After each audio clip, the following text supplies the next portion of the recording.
ಪ್ರಪಂಚದ ಮೋಕ್ಷ ಪ್ರದಾತನಾದ ಪ್ರಭು ಯೇಸು ಕ್ರಿಸ್ತನವರ ಶ್ರೇಷ್ಠವಾದ ನಾಮದಲ್ಲಿ ನಿಮ್ಮೆಲ್ಲರಿಗೂ ಪ್ರೀತಿಪೂರ್ವಕವಾದಂತಹ ಸ್ವಾಗತವನ್ನ ಕೋರುತ್ತಾ, ಪ್ರೀತಿಯ ದೇವಚಂದ್ರೇ, ಮತ್ತೊಂದು ಭಾನುವಾರವನ್ನ ದೇವರು ನಮಗೆ ಅನುಗ್ರಹಿಸಿಕೊಟ್ಟಿದ್ದಾರೆ. ಈ ನೂತನ ದಿನವನ್ನ ನೋಡುವುದಕ್ಕೆ ದೇವರು ನಮಗೆ ಮಾಡಿದಂತಹ ಈ ಕೃಪೆಗಾಗಿ ನಾವು ದೇವರಿಗೆ ಸ್ತೋತ್ರವನ್ನ ವಂದನೆಗಳನ್ನ ಸಲ್ಲಿಸ್ತಾ ನಾವು ಸ್ವಲ್ಪ ಹೊತ್ತು ದೇವರ ವಾಕ್ಯವನ್ನ ಆಲಿಸುವಂತವರಾಗಿರೋಣ. ಇವತ್ತಿನ ದೇವರ ವಾಕ್ಯದ ಮುಖ್ಯಾಂಶ, ದೇವರ ನೆನಪುಗಳಲ್ಲಿ ನೀನಿದ್ದೀಯೋ, ದೇವರ ನೆನಪುಗಳಲ್ಲಿ ನೀನಿದ್ದೀಯೋ ಎಂಬುವಂತಹ ಅಂಶವನ್ನ ನಾವು ಸ್ವಲ್ಪ ಕಾಲ ಧ್ಯಾನ ಮಾಡೋಣ. ಪ್ರೀತಿಯ ದೇವಚಂದ್ರೇ, ನೆನಪುಗಳು ಎಂಬುದಾಗಿ ಹೇಳುವಾಗ ಅವು ಎರಡು ವಿಧವಾಗಿರುತ್ತವೆ. ನೆನಪುಗಳಲ್ಲಿ ಎರಡು ವಿಧ. ಮೊದಲನೇದಾಗಿ ಸವಿ ನೆನಪುಗಳು ಅಥವಾ ಸಿಹಿಯಾದ ನೆನಪುಗಳು, ಎರಡನೇದಾಗಿ ಕಹಿ ನೆನಪು. ಹೀಗೆ ಒಬ್ಬ ಮನುಷ್ಯನಿಗೆ ತನ್ನ ಜೀವಿತದಲ್ಲಿ ಸಂಭವಿಸುವಂತಹ ಒಳ್ಳೆಯದು ಆತನಿಗೆ ಸವಿ ನೆನಪುಗಳಾಗಿ ಅಥವಾ ಸಿಹಿ ನೆನಪುಗಳಾಗಿ ಆತನು ಭದ್ರವಾಗಿ ಇಟ್ಕೊಳ್ತಾನೆ.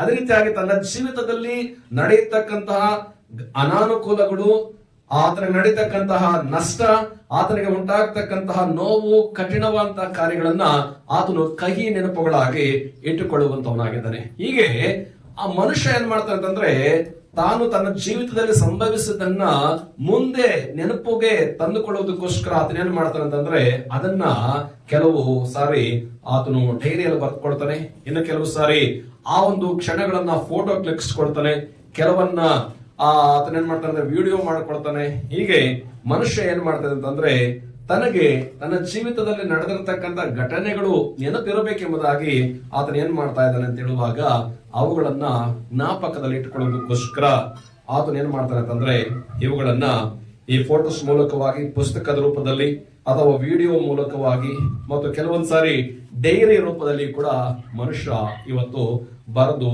ಇಟ್ಟುಕೊಳ್ತಾ ಇದ್ದಾನೆ. ಇದು ಮನುಷ್ಯನು ಮಾಡ್ತಾ ಇರತಕ್ಕಂತ ಕೆಲಸ. ಆದ್ರೆ ಇವತ್ತು ನಮ್ಮ ವಾಕ್ಯದ ಧ್ಯಾನ ಏನ್ ಹೇಳ್ರಿ, ದೇವರ ನೆನಪುಗಳಲ್ಲಿ ನೀನಿದೆಯೋ ಎಂಬುದಾಗಿ. ಹಾಗಾದ್ರೆ ಇವತ್ತು ಮನುಷ್ಯರಿಗೆ ಯಾವ ರೀತಿಯಾಗಿ ನೆನಪುಗಳಿದೆಯೋ ಅದರಂತೆಯೇ ದೇವರಿಗೂ ಕೂಡ ನೆನಪಿದೆ ಅನ್ನುವಂತಹದನ್ನ ನಾವು ಜ್ಞಾಪಕದಲ್ಲಿ ಇಟ್ಕೊಳ್ಬೇಕು. ಹಾಗಾದ್ರೆ ದೇವರಿಗೆ ಜ್ಞಾಪಕ ಇದೆಯಾ, ದೇವರಾಗೂ ಕೂಡ ನೆನಪುಗಳಿದೆಯಾ ಅಂತೇಳಿ ನಾವು ಆಲೋಚನೆ ಮಾಡೋದಾದ್ರೆ ಒಂದು ವಾಕ್ಯವನ್ನ ಸತ್ಯವೇದ ಬೈಬಲ್ ಇಂದ ನಾವು ನೋಡಿಕೊಳ್ಳೋಣ ಪ್ರಿಯರೇ. ಕೀರ್ತನೆಗಳ ಗ್ರಂಥ 8ನೇ ಕೀರ್ತನೆ ವಚನ 3 ಮತ್ತು 4. ಕೀರ್ತನೆಗಳ ಗ್ರಂಥ 8ನೇ ಕೀರ್ತನೆ ವಚನ 3 ಮತ್ತು 4 ನಾವು ಈ ಸಂದರ್ಭದಲ್ಲಿ ಓದಿಕೊಳ್ಳೋಣ.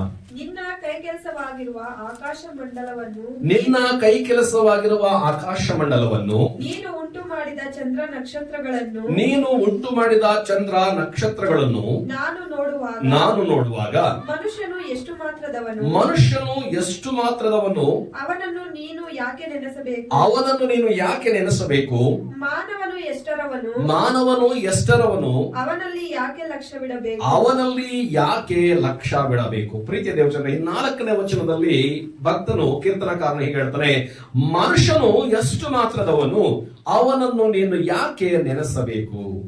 ಗಮನಿಸ್ರಿ, ಇಲ್ಲಿ ಈ ವಾಕ್ಯದ ಪ್ರಕಾರವಾಗಿ ನಮಗೆ ಗೊತ್ತಾಗುವಂತಹ ವಿಷಯ ಏನಂತಂದ್ರೆ, ದೇವರು ಮನುಷ್ಯನನ್ನ ನೆನೆಸುತ್ತಾನೆ ಅಥವಾ ಮನುಷ್ಯನನ್ನ ದೇವರು ನೆನಪು ಮಾಡಿಕೊಳ್ಳುತ್ತಾನೆ. ಪ್ರೀತಿಯ ದೇವಚಂದ್ರೆ, ನಾವು ಈಗಾಗಲೇ ಕೇಳಿಸಿಕೊಂಡ ಹಾಗೆ ಮನುಷ್ಯನಿಗೆ ತನ್ನ ಜೀವಿತದಲ್ಲಿ ಆದಂತಹ ಘಟನೆಗಳು ನೆನಪಿಟ್ಟುಕೊಳ್ಳೋದಕ್ಕೋಸ್ಕರ ಆತನು ಬರೆದುಕೊಳ್ತಾನೆ, ಆತನು ಅದನ್ನ ಫೋಟೋ ಮಾಡ್ಕೊಳ್ತಾನೆ, ಆತನು ಅದನ್ನ ವಿಡಿಯೋ ಮಾಡ್ಕೊಳ್ತಾನೆ ಮತ್ತು ಅದನ್ನ ಕೆಲವು ಪುಸ್ತಕಗಳಲ್ಲಿ ಕೂಡ ಬರ್ಕೊಳ್ತಾನೆ. ಹಾಗಾದ್ರೆ ಇವತ್ತು ನಮ್ಗೆ ಗೊತ್ತಿರತಕ್ಕಂತಹ ಅಥವಾ ಈಗ ನಾವು ಓದ್ಕೊಂಡಿರ್ತಕ್ಕಂತಹ ಈ ವಾಕ್ಯದ ಪ್ರಕಾರವಾಗಿ ದೇವರು ಮನುಷ್ಯರ ವಿಷಯದಲ್ಲಿ ಆತನ ಏನ್ ಮಾಡ್ತಾನೆ, ನೆನಪಲ್ಲಿ ಇಟ್ಟುಕೊಳ್ತಾನೆ. ಈಗ ಕೆಲವರು ಒಂದು ಮಾತನ್ನು ಹೇಳ್ತಾರೆ, ಏನಂತಂದ್ರೆ, ಏನ್ರಿ ನಾವೆಲ್ಲರೂ ಕೂಡ ದೇವರ ಸೃಷ್ಟಿನೇ, ದೇವರೇ ನಮ್ಮನ್ನ ನಿರ್ಮಿಸಿದ್ದಾನೆ, ಅದರಿಂದ ನಾವು ದೇವರಲ್ಲೇ ಇದ್ದೇವೆ, ಹಾಗಾದ್ರೆ ದೇವರು ಕೂಡ ನಮ್ಮನ್ನ ನೆನಪಿನಲ್ಲಿ ಇಟ್ಕೊಳ್ತಾನ, ಇದು ಹೇಗೆ ಎಂಬುದಾಗಿ ಕೂಡ ಕೆಲವರು ಪ್ರಶ್ನೆ ಮಾಡ್ತಾರೆ. ಪ್ರೀತಿಯ ದೇವಚಂದ್ರೆ, ದೇವರು ನಮ್ಮನ್ನ ನೆನಪಿನಲ್ಲಿ ಇಟ್ಟುಕೊಳ್ತಾನೆ. ನಾವು ಮಾಡುವಂತಹ ಕೆಲಸಗಳನ್ನ ಆತನು ತನ್ನ ನೆನಪಿನಲ್ಲಿ ಇಟ್ಟುಕೊಳ್ಳುತ್ತಾನೆ. ಇದಕ್ಕೆ ಒಂದು ಆಧಾರ ವಚನವಾಗಿ ನಾವು ನೋಡುವುದಕ್ಕಿಂತ ಮೊದಲು ಪ್ರೀತಿಯ ದೇವಚಂದ್ರೆ, ಈ ಒಂದು ನೆನಪು ಇಟ್ಟುಕೊಳ್ಳುವುದಕ್ಕೋಸ್ಕರ ಇವತ್ತು ಸಮಾಜ ಅಥವಾ ಮನುಷ್ಯರು ಏನು ಮಾಡ್ತಾ ಇದ್ದಾರೆ ಎಂಬುದಾಗಿ ಹೇಳುವಂತ ಸಂದರ್ಭದಲ್ಲಿ ನೋಡಿ, ಗಂಡ ಹೆಂಡತಿಯರ ನಡುವೆ ನಡೆಯತಕ್ಕಂತ ಸಂಭಾಷಣೆಯನ್ನ ಅವರು ಕೆಲವು ಸಾರಿ ನೆನಪಿನಲ್ಲಿ ಇಟ್ಕೊಳ್ತಾರೆ. ಒಬ್ಬ ಹುಡುಗ ಒಬ್ಬ ಹುಡುಗಿ ಅವರು ಪ್ರೀತಿ ಮಾಡುವಂತಹ ಆ ಒಂದು ವಿಷಯಕ್ಕಾಗಿ ಅವರ ನಡುವೆ ಕೆಲವೊಂದು ಎಕ್ಸ್ಚೇಂಜ್ ಗಳನ್ನ ಮಾಡಿಕೊಳ್ತಾರೆ, ಗಿಫ್ಟ್ ಆಗಿ ಕೊಡ್ತಾರೆ. ಇನ್ನು ಕೆಲವೊಮ್ಮೆ ಒಂದು ಮದುವೆ ಹೆಣ್ಣಿಗೆ ಮದುವೆ ಹುಡುಗ ಏನ್ ಮಾಡ್ತಾನೆ ಅಂತಂದ್ರೆ ರಿಂಗ್ ತೊಡಸ್ಕೋದ್ರ ಮೂಲಕವಾಗಿ ಇಗೋ ನಿನ್ನ ಜೊತೆಲಿ ನನಗೆ ಎಂಗೇಜ್ಮೆಂಟ್ ಆಗಿದೆ, ಅದನ್ನ ನೆನಪಿಗೋಸ್ಕರ ನಾನು ಈ ಉಂಗುರವನ್ನ ನಿನಗೆ ಕೊಡ್ತಾ ಇದ್ದೇನೆ ಎಂಬುದಾಗಿ ಆ ಒಂದು ಉಂಗುರವನ್ನ ಹುಡುಗ ಹುಡುಗಿಗೆ ಕೊಡ್ತಾನೆ. ಅದು ಏನಕ್ಕಂತಂದ್ರೆ ನಮ್ಮ ಎಂಗೇಜ್ಮೆಂಟ್ ನ ಗುರುತು ಅಥವಾ ನೆನಪು ಎಂಬುದಾಗಿ. ಪ್ರೀತಿಯ ದೇವಜನರೇ, ಅದೇ ರೀತಿಯಾಗಿ ಕೆಲವು ಸ್ನೇಹಿತರ ಮಧ್ಯದಲ್ಲಿ ಕೂಡ ಇಗೋ ನನಗಿಂತ ಒಳ್ಳೆ ಸ್ನೇಹಿತನಿದ್ದಾನೆ, ಇದು ನನಗೆ ಸಿಕ್ಕಿದರ ಗುರುತಾಗಿ ನಾನು ಈತನಿಗೆ ಇದನ್ನ ಗಿಫ್ಟ್ ಆಗಿ ಕೊಡ್ತಾ ಇದ್ದೇನೆ ಎಂಬುದಾಗಿ ಹೇಳ್ತಾರೆ. ಅದೇ ರೀತಿಯಾಗಿ ಪ್ರೀತಿಯ ದೇವಜನರೇ, ಕೆಲವೊಂದು ಮಹಾನ್ ವ್ಯಕ್ತಿಗಳು ಈ ಭೂಲೋಕದಲ್ಲಿ ಅವರು ಮಾಡಿರ್ತಕ್ಕಂತಹ ಸಾಧನೆಗೋಸ್ಕರ ಅವರ ನೆನಪಿಗೋಸ್ಕರ ಏನ್ ಮಾಡ್ತಾರೆ ಅಂತಂದ್ರೆ ಕೆಲವೊಂದು ಗುರುತುಗಳನ್ನ ಅಥವಾ ಕೆಲವೊಂದು ನೆನಪುಗಳನ್ನ ಅವರು ಇಟ್ಕೊಳ್ಳುವಂತವರಾಗಿದ್ದಾರೆ. ನಮ್ಮ ದೇಶದ ಇತಿಹಾಸವನ್ನ ಕೂಡ ನಾವು ನೋಡುವಾಗ ಇವತ್ತೇನು ನಮ್ಮ ದೇಶದ ಆಗ್ರಾದಲ್ಲಿರ್ತಕ್ಕಂಥ ತಾಜ್ ಮಹಲ್ ಇದೆಯಲ್ವಾ, ಆ ತಾಜ್ ಮಹಲ್ ಅನ್ನ ಶಹಜಹಾನ್ ಅಂತಕ್ಕಂತಹ ಒಬ್ಬ ಮುಸ್ಲಿಂ ದೊರೆ ಆತನು ತನ್ನ ಹೆಂಡತಿಯಾದಂತಹ ಮಮತಾಜ್ಗಳನ್ನ ಪ್ರೀತಿಸಿದಂತಹ ಕಾರಣದಿಂದಾಗಿ ಆ ಒಂದು ಮಮತಾಜ್ಗಳ ಗುರುತಿಗೋಸ್ಕರ ಆತನು ಈ ತಾಜ್ ಮಹಲ್ ಅನ್ನ ಭವ್ಯವಾದಂತಹ ಕಟ್ಟಡ, ಪ್ರಪಂಚದ 7 ಅದ್ಭುತಗಳಲ್ಲಿ ಭಾರತ ದೇಶದ ತಾಜ್ ಮಹಲ್ ಕೂಡ ಒಂದು. ಈ ಭಾರತ ದೇಶದ ತಾಜ್ ಮಹಲ್ ಅನ್ನ ಈ ಶಹಜಹಾನನು ತನ್ನ ಹೆಂಡತಿಯಾದಂತಹ ಮಮತಾಜ್ಗಳ ನೆನಪಿಗೋಸ್ಕರ ಕಟ್ಟಿದ್ದಾನೆ. ಅದು ಇವತ್ತು ಕೂಡ ನಮ್ಮ ಭಾರತ ದೇಶದಲ್ಲಿ ಇರುವ ಹಾಗೆ ನಾವು ನೋಡ್ತೇವೆ. ಅದೇ ರೀತಿಯಾಗಿ ನಮ್ಮ ದೇಶದಲ್ಲಿ ಚಾರ್ಮಿನಾರ್ ಇದೆ, ಕೆಂಪು ಕೋಟೆ ಇದೆ, ಗೇಟ್ ವೇ ಆಫ್ ಇಂಡಿಯಾ ಇದೆ. ಈ ರೀತಿಯಾಗಿ ಅನೇಕವಾದಂತಹ ಸ್ಮಾರಕಗಳನ್ನು ನಾವು ನೋಡುವಂತಹ ಸಂದರ್ಭದಲ್ಲಿ ಪ್ರೀತಿಯ ದೇವಜನರೇ, ಇದನ್ನೆಲ್ಲ ಯಾರೋ ಒಬ್ಬರ ಜ್ಞಾಪಕಕ್ಕೋಸ್ಕರ ಅಥವಾ ಯಾರೋ ಒಬ್ಬರ ನೆನಪಿಗೋಸ್ಕರ ಮನುಷ್ಯನು ಕಟ್ಟಿಕೊಂಡ ಹಾಗೆ ನಾವು ನೋಡುತ್ತೇವೆ. ಅದೇ ರೀತಿಯಾಗಿ ಭಾರತ ದೇಶದ ಇತಿಹಾಸವೇ ಅಥವಾ ಯಾವುದೇ ದೇಶದ ಇತಿಹಾಸವನ್ನ ನೋಡುವ ಸಂದರ್ಭದಲ್ಲಿ ಇತಿಹಾಸದಲ್ಲಿ ಕೆಲವು ಮಹಾನ್ ವ್ಯಕ್ತಿಗಳು ಅವರು ಏನಾಗ್ತಾರೆ ಅಂತಂದ್ರೆ ಆ ಜ್ಞಾಪಕದಲ್ಲಿ ಇರಬೇಕೆಂಬುದಾಗಿ ಅವರ ವಿಷಯವಾಗಿ ಇತಿಹಾಸದ ಪುಸ್ತಕಗಳಲ್ಲಿ ಇನ್ನೂ ಕೂಡ ನಾವು ನಮ್ಮ ಮಕ್ಕಳಿಗೆ ಓದಿಸ್ತಾ ಇರ್ತೇವೆ. ಉದಾಹರಣೆಗೆ ಮಹಾತ್ಮ ಗಾಂಧೀಜಿ ಅವರ ವಿಷಯವಾಗಿರಲಿ, ಬಾಬು ಜಗಜೀವನ್ ರಾಮ್ ಅವರ ವಿಷಯವಾಗಿರಲಿ, ಡಾಕ್ಟರ್ BR ಅಂಬೇಡ್ಕರ್ ಅವರ ವಿಷಯವಾಗಿರಲಿ, ಇಂತಹ ಮಹಾನ್ ವ್ಯಕ್ತಿಗಳ ಜೀವಿತವನ್ನ ನಾವು ನೋಡುವ ಸಂದರ್ಭದಲ್ಲಿ ಇವತ್ತು ಕೂಡ ನಾವು ಪಠ್ಯ ಪುಸ್ತಕಗಳಾಗಿ ಅವರ ಬಗ್ಗೆ ಓದ್ತೇವೆ. ಯಾಕೆ ಇದನ್ನು ಮಾಡ್ತಾ ಇದೀವಿ ಅಂತಂದ್ರೆ ಅವರ ನೆನಪು ನಮಗೆ ಬೇಕು ಎಂಬುದಕ್ಕೋಸ್ಕರವೇ ಸರ್ಕಾರವು ಕೂಡ ಏನ್ ಮಾಡ್ತಾ ಇದೆ ಅಂತಂದ್ರೆ ಅಂತಹ ಮಹಾನ್ ವ್ಯಕ್ತಿಗಳ ಇತಿಹಾಸವನ್ನ ಅಥವಾ ಅಂತಹ ಮಹಾನ್ ವ್ಯಕ್ತಿಗಳ ನೆನಪನ್ನ ಇವತ್ತು ನಮಗೆ ಪುಸ್ತಕದ ರೂಪದಲ್ಲಿ ಕೊಡ್ತಾ ಇದೆ. ಹಾಗಾದ್ರೆ ಪ್ರೀತಿಯ ದೇವಜನರೇ, ದೇವರು ಕೂಡ ತನ್ನ ಮಕ್ಕಳ ವಿಷಯವಾಗಿ ಆತರ ಏನ್ ಮಾಡ್ತಾರೆ ಅಂದ್ರೆ ಜ್ಞಾಪಕ ಅಥವಾ ನೆನಪನ್ನ ಇಟ್ಟುಕೊಡ್ತಾರೆ. ಇದಕ್ಕೆ ಒಂದು ಆಧಾರ ವಚನವನ್ನ ನಾವು ನೋಡುವುದಾದ್ರೆ ಆದಿಕಾಂಡ ಪುಸ್ತಕ 9ನೇ ಅಧ್ಯಾಯ ವಚನ 13 ಮತ್ತು 14. The book of Genesis chapter 9 versus 13 and 14. ಆದಿಕಾಂಡ ಪುಸ್ತಕ 9ನೇ ಅಧ್ಯಾಯ ವಚನ 13 ಹಾಗೂ 14 ನಾವು ಈ ಸಂದರ್ಭದಲ್ಲಿ ಓದಿಕೊಳ್ಳೋಣ. ತೆಗೆದಂತವರು ಬೇಗನೆ ಹೋದರು. ಮೇಘಗಳಲ್ಲಿ ನಾನಿಟ್ಟಿರುವ ಮುಗಿಲು ಬಿಲ್ಲೆ ಗುರುತಾಗಿರುವುದು, ನನಗೂ ಭೂಪ್ರಾಣಿಗಳಿಗೂ ಆದ ಒಡಂಬಡಿಕೆಗೆ ಇದೇ ಗುರುತಾಗಿರಲಿ. ನಾನು ಭೂಲೋಕದ ಮೇಲೆ ಮೇಘಗಳನ್ನು ಕವಿಸುವ ಆ ಬಿಲ್ಲು ಮೇಘಗಳನ್ನು ಕಂಡು ಬರುವುದು. ಆಮೆನ್. ಪ್ರಿಯರೇ, ಇಲ್ಲಿ ದೇವರು ತನ್ನ ಪ್ರಜೆಗಳ ಜೊತೆಯಲ್ಲಿ ಆತನು ಮಾಡಿಕೊಂಡಿರ್ತಕ್ಕಂತಹ ಒಡಂಬಡಿಕೆಗೆ ಒಂದು ಗುರುತನ್ನ ಅಲ್ಲಿ ಆತನು ಪರಿಚಯ ಮಾಡಿಸ್ತಾ ಇದ್ದಾನೆ. ಏನು ಗುರುತು ಗೊತ್ತಾ?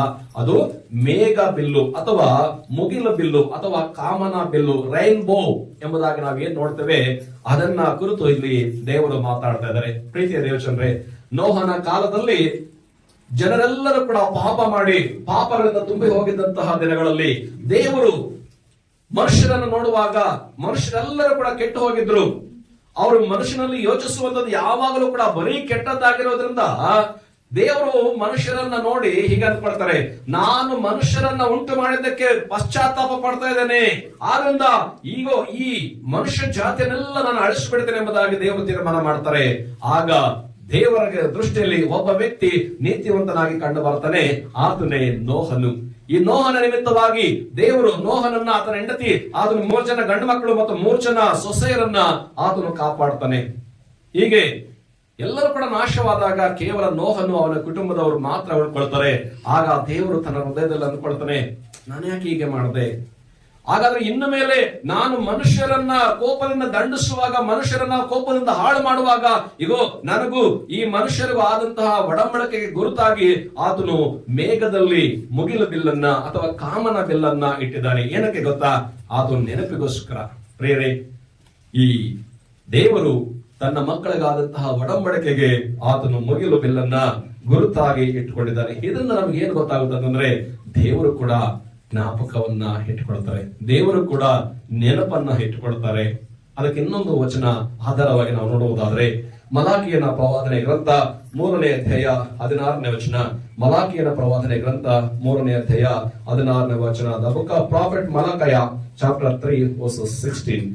ಇಂಥ ಮಾತುಗಳನ್ನು ಕೇಳಿ ಯೆಹೋವನ ಭಕ್ತರು ಒಬ್ಬರಿಗೊಬ್ಬರು ಮಾತಾಡಿಕೊಳ್ಳಲು ಯೆಹೋವನು ಕಿವಿಗೊಟ್ಟು ಆಲಿಸಿ ಭಯಭಕ್ತಿಯಿಂದ ತನ್ನ ನಾಮಸ್ಮರಣೆ ಮಾಡುವವರ ಹೆಸರುಗಳನ್ನು ತನ್ನ ಮುಂದೆ ಜ್ಞಾಪಕದ ಪುಸ್ತಕದಲ್ಲಿ ಬರೆಯಿಸಿದನು. ಆಮೆನ್. ಪ್ರಿಯರೇ, ಇಲ್ಲಿ ದೇವರ ವಾಕ್ಯವನ್ನು ನೀವು ಆಲೋಚನೆ ಮಾಡೋದಾದ್ರೆ ದೇವರು ತನ್ನ ನಾಮಸ್ಮರಣೆಯನ್ನ ಮಾಡತಕ್ಕಂತಹವರ ವಿಷಯವನ್ನ ಅಥವಾ ಅವರ ಹೆಸರುಗಳನ್ನ ಆತನ ತನ್ನ ಮುಂದೆ ಇರತಕ್ಕಂತಹ ಜ್ಞಾಪಕದ ಪುಸ್ತಕದಲ್ಲಿ ಬರೆಯಿಸಿದನು ಎಂಬುದಾಗಿ ನಾವು ನೋಡ್ತೇವೆ. ಗಮನಿಸ್ರಿ, ಇಲ್ಲಿ ಒಂದು ವಿಷಯ ನಮ್ಗೆ ಅರ್ಥವಾಗ್ತಾ ಇದೆ. ಅದೇನಪ್ಪ ಅಂದ್ರೆ ದೇವರ ಮುಂದೆ ಒಂದು ಪುಸ್ತಕ ಇದೆ, ಅದರ ಹೆಸರು ಜ್ಞಾಪಕದ ಪುಸ್ತಕ, ದ ಬುಕ್ ಆಫ್ ರಿಮೆಂಬರೆನ್ಸ್.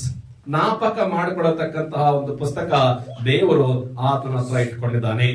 ನಾವು ಯಾವ ರೀತಿಯಾಗಿ ಆ ಕೆಲವು ಘಟನೆಗಳು ನಮಗೆ ಗೊತ್ತಾಗಬೇಕು, ಕೆಲವು ಘಟನೆಗಳು ನಮಗೆ ಜ್ಞಾಪಕ ಇರಬೇಕೆಂಬುದಾಗಿ ನಾವು ಡೈರಿಯಲ್ಲಿ ಬರೆದುಕೊಳ್ತೇವೋ, ಯಾವ ರೀತಿಯಾಗಿ ನಾವು ಪುಸ್ತಕಗಳಲ್ಲಿ ಬರೆದುಕೊಂಡು ನಮ್ಮ ಮನೆಗಳಲ್ಲಿ ಇಟ್ಕೊಳ್ತೇವೋ, ಅದೇ ರೀತಿಯಾಗಿ ದೇವರು ಕೂಡ ಒಂದು ಪುಸ್ತಕವನ್ನು ಇಟ್ಕೊಂಡಿದ್ದಾನೆ. ಅದೇ ರೀತಿಯಾಗಿ ದೇವರು ಕೂಡ ತನ್ನ ಮುಂದೆ ಒಂದು ಪುಸ್ತಕವನ್ನು ಇಟ್ಕೊಂಡಿದ್ದಾನೆ. ಆ ಪುಸ್ತಕದ ಹೆಸರೇ ಜ್ಞಾಪಕದ ಪುಸ್ತಕ.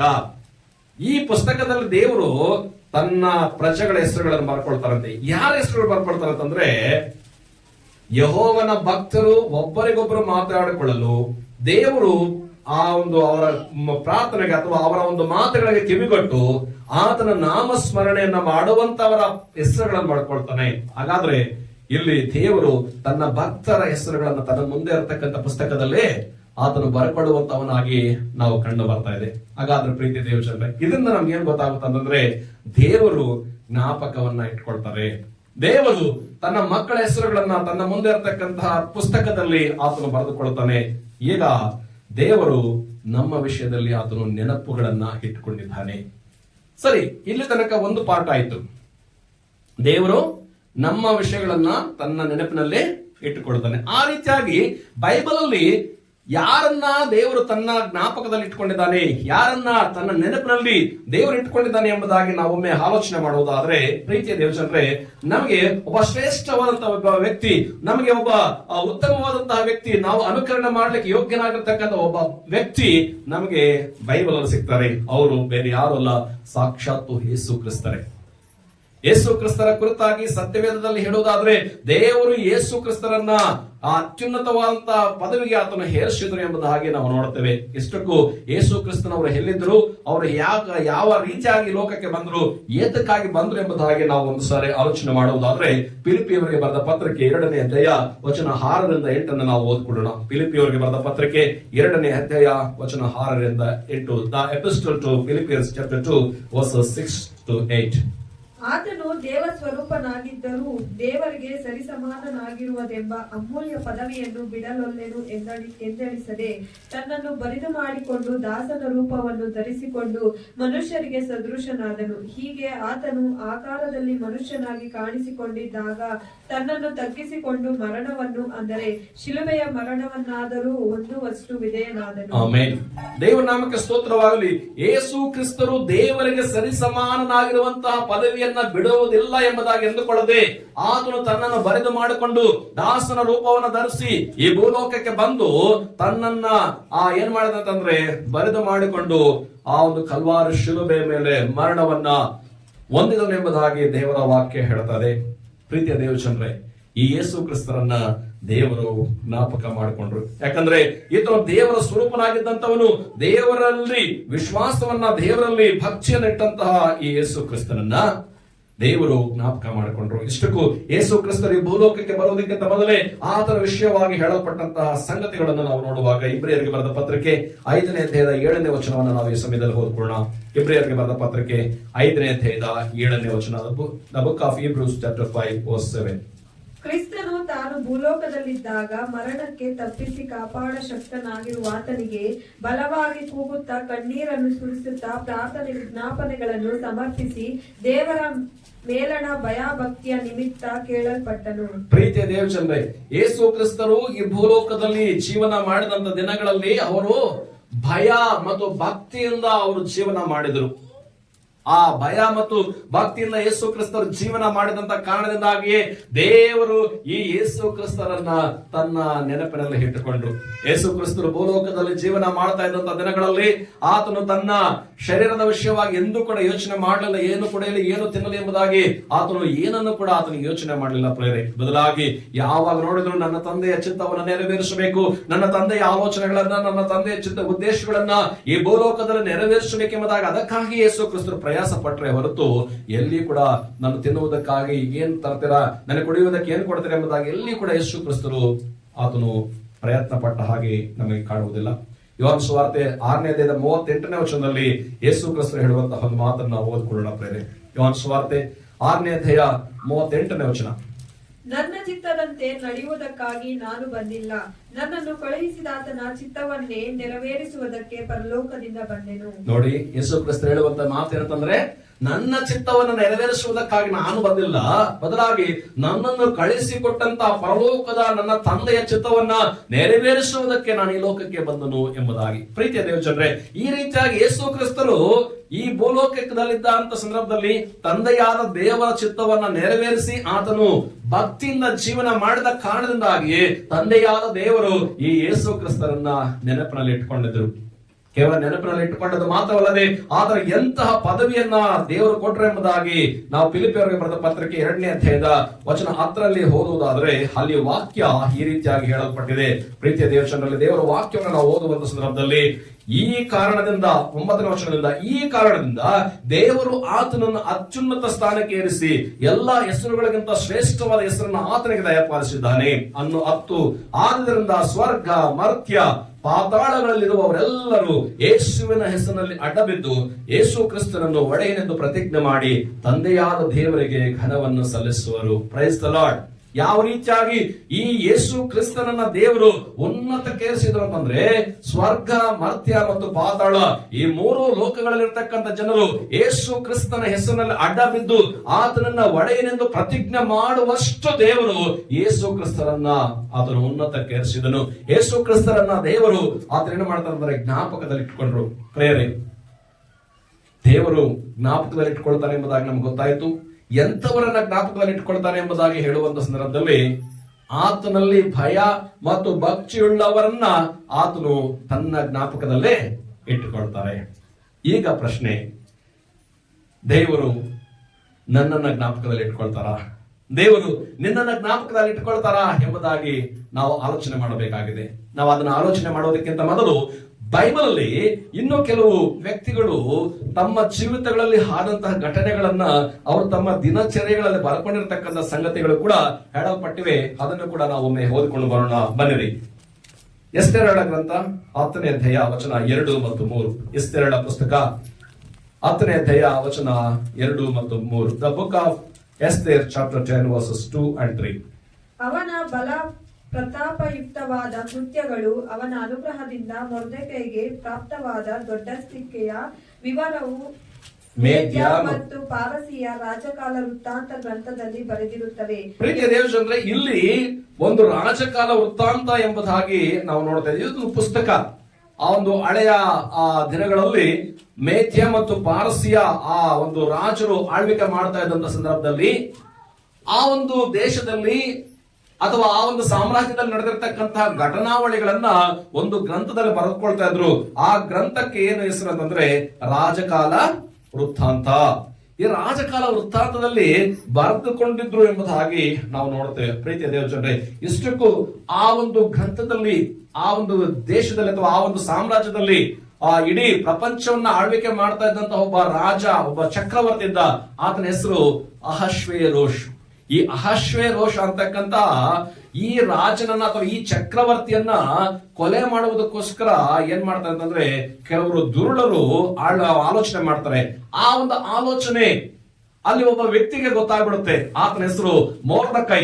ಈ ಮೊರ್ದೆಕೈ ಯಾವಾಗ ದುಷ್ಟರು ನಮ್ಮ ರಾಜನಾದಂತ ಅಹಶ್ವೇರೋಷನನ್ನ ಕೊಂದು ಹಾಕ್ಬಿಡ್ತಾರೆ, ಸಂಹಾರ ಮಾಡ್ತಾರೆ ಎಂಬುದಾಗಿ ಗೊತ್ತಾಗುತ್ತೋ ಆಗ ಈ ಒಂದು ಮೊರ್ದೆಕೈ ಏನ್ ಮಾಡ್ತಾರೆ ಅಂತಂದ್ರೆ ಆ ಒಂದು ಅಹಶ್ವೇರೋಷ್ ರಾಜನನ್ನ ತಪ್ಪಿಸುವುದಕ್ಕೆ ಆತನು ಪ್ರಯತ್ನ ಪಡ್ತಾನೆ. ಪ್ರೀತಿಯ ದೇವಚಂದ್ರೇ, ಅಂತ ಸಂದರ್ಭದಲ್ಲಿ ಆ ಒಂದು ಅಹಷ್ವೇರೋಷನು ಈ ವ್ಯಕ್ತಿಯನ್ನ ಗುರುತಿಸದೆ ಹೋಗ್ತಾನೆ. ಆಗ ನಂತರದ ದಿನಗಳಲ್ಲಿ ನಾವು ನೋಡುವ ಸಂದರ್ಭದಲ್ಲಿ ಈ ಅಹಷ್ವೇರೋಷ ರಾಜನನ್ನ ತಪ್ಪಿಸಿದ್ದು ಯಾರೆಂಬುದಾಗಿ ಈ ಒಂದು ಅರ್ಧ ಅಹಷ್ವೇರೋಷನಿಗೆ ಗೊತ್ತಾಗುವಂತ ಸಂದರ್ಭದಲ್ಲಿ ಆತನು ಹಾಗೇನ್ ಮಾಡ್ತಾನೆ ಅಂತಂದ್ರೆ ಈ ಮೊರ್ದಕೈಗೆ ತುಂಬಾ ಸನ್ಮಾನವನ್ನ ಸತ್ಕಾರವನ್ನ ಮಾಡ್ತಾನೆ. ಆ ಒಂದು ಇಡೀ ದೇಶಕ್ಕೆ ಪ್ರಧಾನಮಂತ್ರಿಯನ್ನಾಗಿ ಮಾಡ್ತಾನೆ ಈ ಮೊರ್ದಕೈ ಅಂತಕ್ಕಂತಹ ಒಬ್ಬ ವ್ಯಕ್ತಿಯನ್ನ. ಪ್ರೀತಿಯ ದೇವಚಂದ್ರೇ, ಗಮನಿಸಿ, ಆ ದೇಶದಲ್ಲಿ ನಡೆದಿರ್ತಕ್ಕಂಥ ಘಟನಾವಳಿಗಳನ್ನ ರಾಜರು ಏನ್ ಮಾಡ್ತಾ ಇದ್ರು, ತಮ್ಮ ಗ್ರಂಥಗಳಲ್ಲಿ ಬರೆದುಕೊಳ್ತಾ ಇದ್ರು.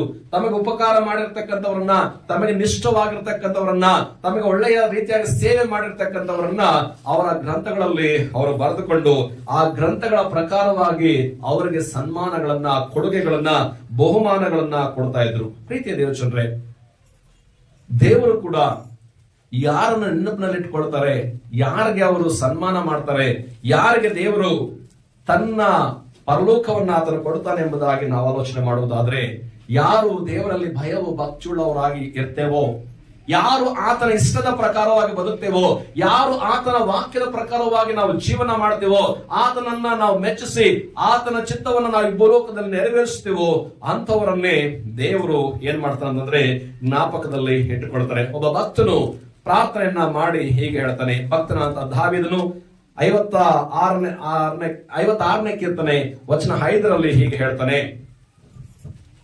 ಹಗಲೆಲ್ಲ ನನ್ನ ಮಾತುಗಳಿಗೆ ಅಪಾರ್ಥ ಮಾಡುತ್ತಾರೆ, ಅವರು ಬಗೆಯುವುದೆಲ್ಲ ನನಗೆ ಕೇಳಿ. ಅವರು 8ನೇ ವಚನವನ್ನ ನಾವು ಓದೋಣ. 8ನೇ ವಚನ. ನಾನು ದೇಶಭ್ರಷ್ಟನಾಗಿ ಅಲೆದಾಡುತ್ತನ್ನು ನೀನೇ ಬಲ್ಲೆ, ನನ್ನ ಕಣ್ಣೀರು ನಿನ್ನ ಬುದ್ದಲಿಯಲ್ಲಿ ತುಂಬಿದೆ, ಅದರ ವಿಷಯ ನಿನ್ನ ಪುಸ್ತಕದಲ್ಲಿ ಬರೆದದೆಯಲ್ಲ. ಆಮೆನ್. ನೋಡಿ, ಇಲ್ಲಿ ಭಕ್ತನಾದ ದಾವೀದನು ಹೇಳ್ತಾ ಇದ್ದಾನೆ, ನನ್ನ ಕಣ್ಣೀರು ನಿನ್ನ ಬುದ್ದಲಿಯಲ್ಲಿ ತುಂಬಿದೆ, ಅದರ ವಿಷಯ ನಿನ್ನ ಪುಸ್ತಕದಲ್ಲಿ ಬರೆದದೆ ಎಂಬುದಾಗಿ. ಪ್ರೀತಿಯ ದೇವಜನರೇ, ಯಾರು ದೇವರಿಗೆ ಭಯವು ಭಕ್ತಿಯುಳ್ಳವರಾಗಿ ಬದುಕಿ ಆತ್ಮನಿಷ್ಠದ ಪ್ರಕಾರವಾಗಿ ಜೀವನ ಮಾಡ್ತಾ ಇರ್ತಾರೋ ಅಂತವರ ವಿಷಯವಾಗಿ ದೇವರು ತನ್ನ ಮುಂದೆ ಒಂದು ಪುಸ್ತಕವನ್ನು ಇಟ್ಟುಕೊಂಡು ಆ ಪುಸ್ತಕದಲ್ಲಿ ಅವರ ಸಂಗತಿಗಳನ್ನು ಬರೆದುಕೊಳ್ತಾನೆ. ಅವರು ಕಣ್ಣೀರು ಸುರಿಸ್ತಕ್ಕಂತಹ ಕಣ್ಣೀರನ್ನು ಕೂಡ ದೇವರೊಂದು ಬುದ್ದಲಿಯನ್ನ ಆತರ ಇಟ್ಕೊಂಡು ಅದನ್ನ ಆ ಒಂದು ಬುದ್ದಲಿಯಲ್ಲಿ ಅವರ ಕಣ್ಣೀರನ್ನ ಶೇಖರಣೆ ಮಾಡಿ ಇಟ್ಕೊಳ್ತಾನೆ ಎಂಬುದಾಗಿ ಭಕ್ತರಂತಹ ದಾವೀದನು ನಮಗೆ ಹೇಳ್ತಾ ಇದ್ದಾರೆ. ಪ್ರೀತಿಯ ದೇವರ ಮಗುವೆ, ನಿನ್ನ ಜ್ಞಾಪಕ ದೇವರಲ್ಲಿ ಇದೆಯಾ ಅಥವಾ ದೇವರ ಜ್ಞಾಪಕದಲ್ಲಿ ನೀನಿದೆಯೋ ಎಂಬುದನ್ನ ನೀವು ಪರೀಕ್ಷೆ ಮಾಡ್ಕೋಬೇಕು. ಹಾಗಾದ್ರೆ ದೇವರ ಜ್ಞಾಪಕದಲ್ಲಿ ನಾವಿರಬೇಕಾದ್ರೆ ನಾವು ಹೇಗೆ ಬದುಕಬೇಕು ಅಂತ ಹೇಳುವಾಗ ಒಬ್ಬ ಯೇಸು ಕ್ರಿಸ್ತನ ಹಾಗೆ ಬದುಕಬೇಕು, ಒಬ್ಬ ಅಬ್ರಹಾಮನಾಗಿ ನಾವು ಬದುಕಬೇಕು, ಒಬ್ಬ ದಾವೀದನಾಗಿ ನಾವು ಬದುಕಬೇಕು. ಭಕ್ತರು ಬದುಕಿದಂತಹ ರೀತಿಯಲ್ಲಿ ನಾನು ಬದುಕುವುದಾದ್ರೆ, ಭಕ್ತರು ಬದುಕಿದಂತಹ ರೀತಿಯಲ್ಲಿ ನೀನು ಬದುಕುವುದಾದ್ರೆ ನನ್ನ ಜ್ಞಾಪಕವು ಕೂಡ ದೇವರಲ್ಲಿ ಇರುತ್ತದೆ. ನೀನು ಆ ರೀತಿಯಾಗಿ ಬದುಕುವುದಾದ್ರೆ ನೀನು ಕೂಡ ದೇವರ ನೆನಪಿನಲ್ಲಿ ನೀನು ಇರುವಂತವಳು ಆಗ್ತೀಯ. ಇವತ್ತಿನ ವಾಕ್ಯ, ದೇವರ ನೆನಪುಗಳಲ್ಲಿ ನೀನಿದ್ದೀಯೋ. ಬಹುಶಃ ಈ ಭೂಲೋಕದಲ್ಲಿ ನಮ್ಮನ್ನ ಕೆಲವು ಸಾರಿ ಮರೆತು ಹೋಗ್ಬಿಡ್ತಾರೆ. ಆಗಾಗ ಜನ ಮಾತಾಡುವಂತದನ್ನ ನಾವು ಕೇಳಿಸ್ಕೊಳ್ತೀವಿ. ಅಯ್ಯೋ, ಇವನಿಗೆ ನಾನು ಎಷ್ಟು ಉಪಕಾರ ಮಾಡಿದೆ, ಆತನ ಕಷ್ಟದಲ್ಲಿದ್ದಾಗ, ಆತನಿಗೆ ಏನು ಇಲ್ಲದೆ ಇದ್ದಾಗ, ಆತನು ಬಡತನದಲ್ಲಿದ್ದಾಗ ನಾನು ಆತನ ಮೇಲೆ ಬರುವುದಕ್ಕೋಸ್ಕರ ನಾನು ಆತನಿಗೆ ಎಷ್ಟು ಸಹಾಯ ಮಾಡಿದೆ, ವಿದ್ಯಾಭ್ಯಾಸದಲ್ಲಿ ಸಹಾಯ ಮಾಡಿದೆ, ಉದ್ಯೋಗ ಕೆಲಸ ಕೊಡಿಸಿದೆ, ಆತನಿಗೆ ಒಂದು ಒಳ್ಳೆ ಮನೆ ಕೊಡಿಸಿದೆ, ಒಳ್ಳೆ ಕಡೆ ಹುಡುಗಿ ತೋರಿಸಿದೆ, ಚೆನ್ನಾಗಿ ಮದುವೆ ಆಯ್ತು, ಈಗ ಚೆನ್ನಾಗಿದ್ದಾನೆ, ಆದ್ರೆ ಈಗ ನನ್ನನ್ನ ಜ್ಞಾಪಕ ಮಾಡ್ಕೊಳ್ತಾ ಇಲ್ಲ, ಮರೆತು ಹೋಗಿದ್ದಾನೆ ಎಂಬುದಾಗಿ ಹೇಳುವ ಮಾತಾಡುವಂತದನ್ನ ನಾವು ನೋಡ್ತೇವೆ. ಪ್ರೀತಿಯ ದೇವಜನರೇ, ಮನುಷ್ಯರು ಹಾಗೇನೆ. ಮನುಷ್ಯರು ನಾವು ಮಾಡಿರ್ತಕ್ಕಂಥ ಉಪಕಾರ, ನಮ್ಮ ಒಳ್ಳೆ ಕೆಲಸವನ್ನ ಮನುಷ್ಯರು ಮರೆತು ಹೋಗ್ತಾರೆ. ಕಷ್ಟದಲ್ಲಿದ್ದಾಗ ನೀನು ಅವ್ರಿಗೆ ಮಾಡಿರ್ತಕ್ಕಂಥ ಸಹಾಯವನ್ನ ನೀನು ಅವ್ರು ಮರೆತು ಹೋಗಿ ಇವತ್ತು ನಿನಗೆ ಕಷ್ಟ ಬಂದಾಗ ಜನರು ನಿಮ್ಮನ್ನ ಜ್ಞಾಪಕ ಮಾಡ್ಕೊಳ್ಳದೆ ಹೋಗ್ತಾರೆ. ಆದ್ರೆ ನಮ್ಮ ದೇವರು ಆ ರೀತಿಯಾಗಲ್ಲ. ಆತನಿಗೋಸ್ಕರ ಭಯ ಭಕ್ತಿಯುಳ್ಳವರಾಗಿ ಬದುಕಿದಂತವರನ್ನ, ಆತನಲ್ಲಿ ನಂಬಿಕೆ ಇಟ್ಟಂತವರಾಗಿ ಕಷ್ಟವಾಗಲಿ ಬಾಧೆಯಾಗಲಿ ನಾನು ದೇವರಿಗೋಸ್ಕರವೇ ಬದುಕ್ತೇನೆ, ನಾನು ಯೇಸು ಕ್ರಿಸ್ತನಿಗೋಸ್ಕರವೇ ಜೀವನ ಮಾಡ್ತೇನೆ ಎಂಬುದಾಗಿ ತೀರ್ಮಾನ ಮಾಡಿಕೊಂಡು ಬದುಕತಕ್ಕಂಥವರನ್ನ ದೇವರ ಜ್ಞಾಪಕದಲ್ಲಿ ಇಟ್ಟುಕೊಳ್ಳುವಂತವರಾಗಿದ್ದಾರೆ. ಹಾಗಾದ್ರೆ ಪ್ರೀತಿಯ ಸಹೋದರನೇ, ಸಹೋದರಿ, ನೀನು ಕೂಡ ದೇವರ ಜ್ಞಾಪಕದಲ್ಲಿ ಇದೆಯಾ? ನಿನ್ನ ಪರೀಕ್ಷೆ ಮಾಡ್ಕೋಬೇಕಾಗಿದೆ. ಕಡೆಯದಾಗಿ ಒಂದು ಮಾತನ್ನ ನಾವು ಓದಿ ನಾವು ಮುಕ್ತಾಯ ಮಾಡ್ಲಿಕ್ಕೆ ಹೋಗೋಣ. ಪ್ರಕಟಣೆ ಗ್ರಂಥ 20ನೇ ಅಧ್ಯಾಯ ವಚನ 15. ಪ್ರಕಟಣೆ ಗ್ರಂಥ 20ನೇ ಅಧ್ಯಾಯ ವಚನ 15. ಯಾವನ ಹೆಸರು ಜೀವಬಾಧ್ಯರ ಪಟ್ಟಿಯಲ್ಲಿ ಬರೆದದ್ದಾಗಿ ಕಾಣಲಿಲ್ಲವೋ ಅವನು ಬೆಂಕಿಯ ಕೆರೆಗೆ ದೊಬ್ಬಲ್ಪಟ್ಟನು. ನೋಡಿ, ಇಲ್ಲಿ ದೇವರ ವಾಕ್ಯ ಹೇಳಲ್ಪಟ್ಟಿದೆ, ಯಾವನ ಹೆಸರು ಜೀವಬಾಧ್ಯರ ಪಟ್ಟಿಯಲ್ಲಿ ಬರೆದದ್ದಾಗಿ ಕಾಣಲಿಲ್ಲವೋ ಎಂಬುದಾಗಿ. ಇಲ್ಲಿ ಕೂಡ ಒಂದು ಪಟ್ಟಿ ಇದೆ, ಒಂದು ಪುಸ್ತಕ ಇದೆ. ಅದು ಜೀವಬಾಧ್ಯರ ಪಟ್ಟಿ, ಜೀವಬಾಧ್ಯರ ಪುಸ್ತಕ. ಆ ಪುಸ್ತಕದಲ್ಲಿ, ಆ ಪಟ್ಟಿಯಲ್ಲಿ ನಿನ್ನ ಹೆಸರಿಲ್ಲ ಅಂತಂದ್ರೆ, ನನ್ನ ಹೆಸರಿಲ್ಲ ಅಂತಂದ್ರೆ ನಾನು ಮತ್ತು ನೀವು ಎಲ್ಲಿಗೆ ಹೋಗ್ತೇವೆ? ನಾವು ಬೆಂಕಿಯ ಕೆರೆಗೆ ದೇವ ನಮ್ಮನ್ನ ದೊಬ್ಬಿ ಬಿಡ್ತಾರೆ ಎಂಬುದಾಗಿ ದೇವರ ವಾಕ್ಯ ನಾವು ನೋಡ್ತಾ ಇದ್ವಿ. ಹಾಗಾದ್ರೆ ಪ್ರೀತಿಯ ದೇವ ಜನರೇ, ಇವತ್ತಿನ ಒಟ್ಟಾರೆಯಾದಂತಹ ಸಾರಾಂಶ ಏನಂತಂದ್ರೆ, ದೇವರು ನೆನಪಿನಲ್ಲಿ ಇಟ್ಕೊಳ್ತಾನೆ. ದೇವರು ತನ್ನ ಪ್ರಜೆಗಳನ್ನ ನಾಶ ಮಾಡುವುದನ್ನ ನೋಡಿ ಆತನು ಇನ್ನು ಮೇಲೆ ನಾನು ಅವ್ರನ್ನ ನಾಶ ಮಾಡೋದಿಲ್ಲ ಎಂಬುದಾಗಿ ಏನ್ ಮಾಡ್ತಾನಂದ್ರೆ, ಆತನು ನಾನು ಜಲಪ್ರಳಯದಿಂದ ಮನುಷ್ಯರನ್ನ, ಭೂಲೋಕದಲ್ಲಿರ್ತಕ್ಕಂಥ ಪ್ರಾಣಿಗಳನ್ನ ಕೊಲ್ಲುವುದಿಲ್ಲ ಎಂಬುದಾಗಿ ಆತನು ಮುಗಿಲ ಬೆಲ್ಲನ್ನು ಇಟ್ಟು ಅದರಿಂದ ಆತನ ಜ್ಞಾಪಕವನ್ನು ಇಟ್ಕೊಂಡನು. ಭಕ್ತರು ಅವರ ದೇವರ ನಾಮಸ್ಮರಣೆ ಮಾಡುವುದನ್ನ ಕೇಳಿಸಿಕೊಂಡು ದೇವರು ತನ್ನ ಆ ಭಕ್ತರ ಹೆಸರುಗಳನ್ನು ತನ್ನ ಪುಸ್ತಕದಲ್ಲಿ, ತನ್ನ ಮುಂದಿಟ್ಟಿರ್ತಕ್ಕಂಥ ಜ್ಞಾಪಕದ ಪುಸ್ತಕದಲ್ಲಿ ಅದನ್ನು ಬರೆದುಕೊಂಡನು ಎಂಬುದಾಗಿ ನಾವು ದೇವರ ವಾಕ್ಯದಲ್ಲಿ ನಾವು ನೋಡಿದ್ದೇವೆ. ಯೇಸು ಕ್ರಿಸ್ತನು ದೇವರಿಗೆ ಇಷ್ಟವಾಗಿ ಬದುಕಿದ ಕಾರಣದಿಂದಾಗಿ, ದೇವರ ಚಿತ್ತವನ್ನು ನೆರವೇರಿಸಿದ ಕಾರಣದಿಂದಾಗಿ ದೇವರು ಈ ಯೇಸು ಕ್ರಿಸ್ತನನ್ನ ಅತ್ಯುನ್ನತವಾದಂತಹ ಸ್ಥಾನಕ್ಕೆ ಆತನು ಏರಿಸಿದ್ರು ಎಂಬುದಾಗಿ ನಾವು ನೋಡ್ತೇವೆ. ಒಬ್ಬ ಮೊರ್ದೆಕೈ ಮಾಡಿರ್ತಕ್ಕಂಥ ಉಪಕಾರವನ್ನ ಆ ಒಂದು ಯೆಹೂದ ರಾಜಕಾಲ ವೃತ್ತಾಂತ ಪುಸ್ತಕದಲ್ಲಿ ಅವರು ಬರೆದುಕೊಂಡಿದ್ದ ಕಾರಣದಿಂದಾಗಿ ಆ ಪುಸ್ತಕದಲ್ಲಿ ಬರೆದಿದ್ದ ಪ್ರಕಾರವಾಗಿಯೇ ಈ ಮೊರ್ದೆಕೈಗೆ ಸನ್ಮಾನಗಳು ಸಿಕ್ಕಿದವು ಎಂಬುದಾಗಿ ನಾವು ಬೈಬಲ್ ಅಲ್ಲಿ ನೋಡಿದ್ದೇವೆ. ಪ್ರೀತಿಯ ದೇವರ ಜನರೇ, ಇವತ್ತು ನೀನು ಕೂಡ ದೇವರ ಜ್ಞಾಪಕದಲ್ಲಿ ಇದ್ದೀಯಾ ಎಂಬುದನ್ನು ಪರೀಕ್ಷೆ ಮಾಡ್ಕೋ. ನಿನಗೆ ದೇವರ ಜ್ಞಾಪಕದಲ್ಲಿ ಇರ್ಬೇಕಂತಂದ್ರೆ ನೀನು ದೇವರಿಗೆ ಭಯ ಭಕ್ತಿ ಉಳ್ಳವನಾಗಿರಬೇಕು. ಎರಡನೇದಾಗಿ ದೇವರು ಮೆಚ್ಚುವಂತಹ ಕೆಲಸಗಳನ್ನು ನೀನು ಮಾಡಬೇಕು. ಹಾಗೆ ನೀನು ಮಾಡುವಾಗ ನಿನ್ನ ಹೆಸರು ಕೂಡ ದೇವರ ಮುಂದೆ ಜ್ಞಾಪಕದ ಪುಸ್ತಕದಲ್ಲಿ ಬರೆಯಲ್ಪಡುತ್ತದೆ. ನಿನ್ನ ಹೆಸರು ದೇವರ ಮುಂದೆ ಇರತಕ್ಕಂಥ ಜೀವಿತರ ಪುಸ್ತಕದಲ್ಲಿ ಬರೆಯಲ್ಪಡುತ್ತದೆ.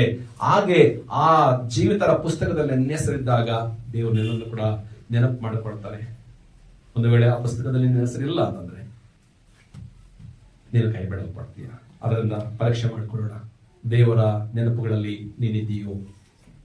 ಭೂಲೋಕದಲ್ಲಿ ಮನುಷ್ಯರು ನಿಮ್ಮನ್ನು ಮರೆತು ಹೋಗ್ಬೋದು, ಆದರೆ ಪರಲೋಕದ ದೇವರು ತನ್ನವರನ್ನು ಎಂದಿಗೂ ಅದನ್ನು ಮರೆತು ಹೋಗುವುದಿಲ್ಲ. ಕಣ್ಮುಚ್ಚಿರಿ, ಪ್ರಾರ್ಥಿಸೋಣ.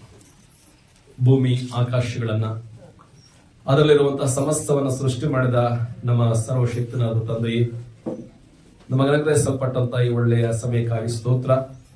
ದೇವರ ನೆನಪುಗಳಲ್ಲಿ ನೀನಿದೆಯೋ ಎಂಬುವಂತಹ ಈ ಅಂಶದ ಮೇಲೆ ನಿಮ್ಮ ಮಾತುಗಳನ್ನು ಕೇಳಿಸಿಕೊಂಡಿದ್ದೇವೆ ಸ್ವಾಮಿ. ಕೇಳಿಸಿಕೊಂಡಂತ ಈ ಮಾತುಗಳು ನಮ್ಮ ಪ್ರಿಯರ ಜೀವಿತಕ್ಕೆ ಅದೊಂದು ಆಶೀರ್ವಾದದಾಯಕವಾಗಿರಲಿ. ಈ ಮಾತುಗಳನ್ನು ಕೇವಲ ನಾವು ಕೇಳಿಸಿಕೊಂಡು ಮರೆತು ಹೋಗುವಂತವರಾಗಿರದೆ, ಕೇಳಿಸಿಕೊಂಡಂತ ಈ ವಾಕ್ಯದ ಪ್ರಕಾರವಾಗಿ ನಾವು ಬದುಕಿ ನಮ್ಮ ಜೀವಿತಗಳಲ್ಲಿ ನಾವು ನಿಮ್ಮನ್ನ ಘನಪಡಿಸ್ಲಿಕ್ಕೆ, ನಿಮ್ಮನ್ನ ಪ್ರೀತಿಸ್ಲಿಕ್ಕೆ, ನಾವು ನಿಮಗೆ ಭಯ ಭಕ್ತಿಯುಳ್ಳವರಾಗಿ ಬದುಕಲಿಕ್ಕೆ ಸಹಾಯ ಮಾಡು ಸ್ವಾಮಿ. ಯೇಸು ಕ್ರಿಸ್ತರ ಹಾಗೆ ಭಕ್ತರು ನಿಮ್ಮ ಜೀವಿತಗಳನ್ನು ನಡೆದುಕೊಂಡಂತ ಜೀವಿತಗಳನ್ನು ನಾವು ಕೂಡ ಅನುಸರಿಸಿ ಅವ್ರ ಮಾರ್ಗದಲ್ಲಿ ನಾವು ಕೂಡ ನಡೆದುಕೊಳ್ಳಲಿಕ್ಕೆ ನೀವು ನಮಗೆ ಕೃಪೆಯನ್ನು ಕೊಡ್ರಿ. ಮಾತುಗಳನ್ನು ಕೇಳಿದುವಂತ ಎಲ್ಲಾ ನಿಮ್ಮ ಮಕ್ಕಳನ್ನು ಕೂಡ ಕನಿಕರಿಸ್ರಿ, ಆಶೀರ್ವಾದ ಮಾಡ್ರಿ. ಆಫ್ಲೈನ್ ಅಲ್ಲಿ, ಆನ್ಲೈನ್ ಅಲ್ಲಿ ಕೇಳಿರುವಂತ ಎಲ್ಲ ಮಕ್ಕಳ ಮೇಲೆ ನಿಮ್ಮ ದಯೆ ಕೃಪೆಯನ್ನು ಅನುಗ್ರಹ ಮಾಡಬೇಕೆಂಬುದಾಗಿ ಈ ಪ್ರಾರ್ಥನೆ ಬಹುಬೇಗನೆ ಬರ್ತೇನೆ ಎಂಬುದಾಗಿ ವಾಗ್ದಾನ ಮಾಡಿದ ಯೇಸು ಕ್ರಿಸ್ತನವರ ಮೂಲಕ ಬೇಡಿಕೊಳ್ಳುತ್ತಾ ಇದ್ದೇವೆ ತಂದೆಯೇ, ಆಮೆನ್. ಈ ವಾಕ್ಯವನ್ನು ಕೇಳಿಸಿಕೊಂಡದಕ್ಕಾಗಿ ನಿಮಗೆಲ್ಲರಿಗೂ ಧನ್ಯವಾದ. ಆಶೀರ್ವಾದವನ್ನು ಹೊಂದಿಕೊಳ್ಳೋಣ. ನಮ್ಮ ಕರ್ತನಾದ ಯೇಸು ಕ್ರಿಸ್ತನವರ ಕೃಪೆಯು, ತಂದೆಯಾದ ದೇವರ ಪ್ರೀತಿಯು, ಪರಿಶುದ್ಧಾತ್ಮನ ಅನ್ಯೋನ್ಯತೆ ಸಹವಾಸ ನಮ್ಮೆಲ್ಲರ ಜೊತೆಯಲ್ಲಿಯೂ ಅಪಾರವಾಗಿ ನೆಲೆಗೊಂಡಿರಲಿ. ಆಮೇನ್, ಆಮೇನ್. ನಮ್ಮ ಪ್ರಪಂಚದ ಮೋಕ್ಷ ಪ್ರದಾತರಾದಂತಹ ಪ್ರಭು ಯೇಸು ಕ್ರಿಸ್ತನ ನಾಮದಲ್ಲಿ ನಿಮ್ಮೆಲ್ಲರಿಗೂ ವಂದನೆಗಳು. ದೇವರು ನಿಮ್ಮನ್ನು ಆಶೀರ್ವಾದ ಮಾಡಲಿ. God bless you.